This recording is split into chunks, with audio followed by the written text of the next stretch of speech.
Hey there, thank you for tuning in to David's Drum Corner. This is the Drum Corner.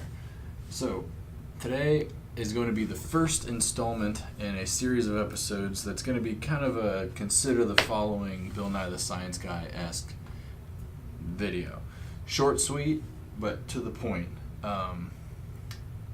So with drumming, there's a lot of big picture items. You know, you're doing your thing, you're going around the drums at all times, lots of things on your mind at all times, and as you're learning, you kind of need to pick up little trinkets of information. These consider the following kind of trinkets of information that you just should keep in the back of your mind as you play and as you develop your skills and as you learn. So the one we're going to talk about today is how to hold your sticks properly.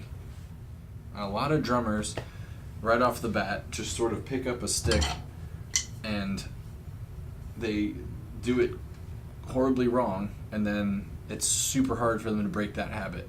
Okay, so here we are, a little more zoomed in here, as you can see. Don't need to see my pretty face all the time.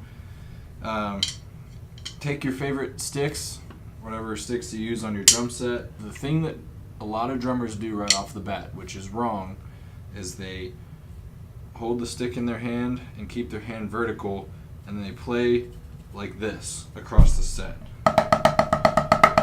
This is bad. This is wrong for multiple reasons. So what happens is you only have this amount of movement in your hand or in your wrist when you play. Additionally, because you only have that much range of motion, a lot of guys start letting their fingers fly off. This gives you no control. None. Now, let's only talk about the wrong way for a short amount of time, so don't get that in your head. If you do this, get it out of your head now. Proper way to hold a drumstick. Put out your hand, place your stick across it. Now for a drum set, you don't want to choke up a whole lot on the stick. I usually keep the butt of the stick about at the end of my hand, like so. Now, take your index finger and your thumb.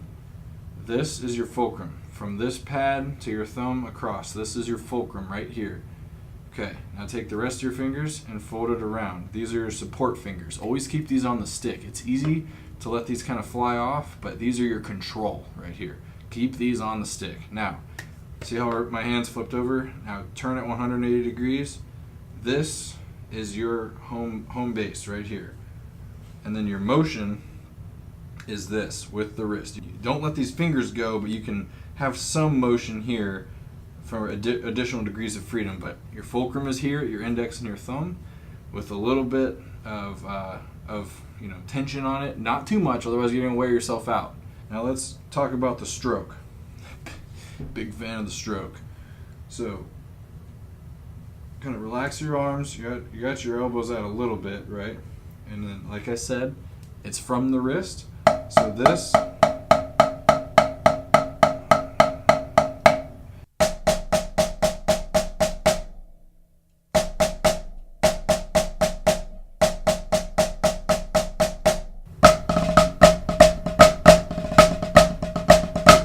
This is your motion. Right here. This is your home base. Don't deviate from that. Practice this. So, you see this drum pad here. It's a great idea to get one of these. That way you can practice and be quiet about it. You don't have to make your parents, your neighbors, whoever mad because you're doing the high decibel stuff all day. Get one of these. They're not that expensive. Get one on Amazon or at your local music store and just pound away.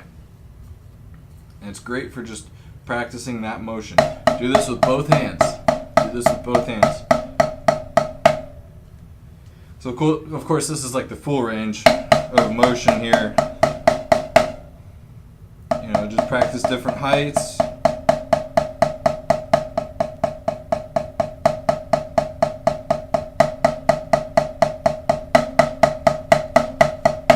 Once you get comfortable with that range of motion, then it will open up so many possibilities with your drumming. That's what you need right there.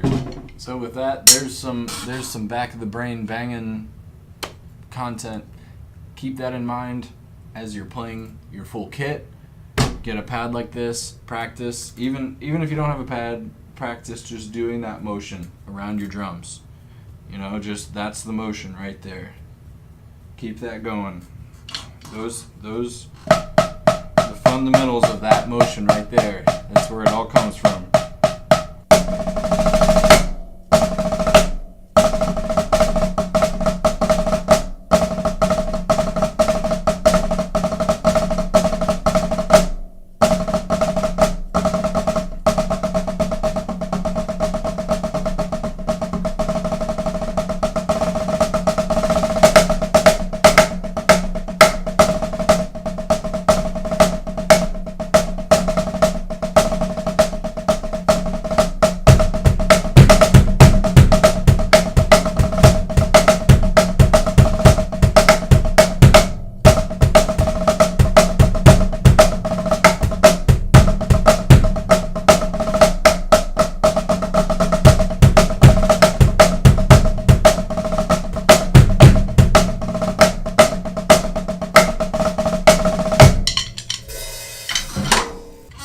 Thanks for tuning into David's Drum Corner.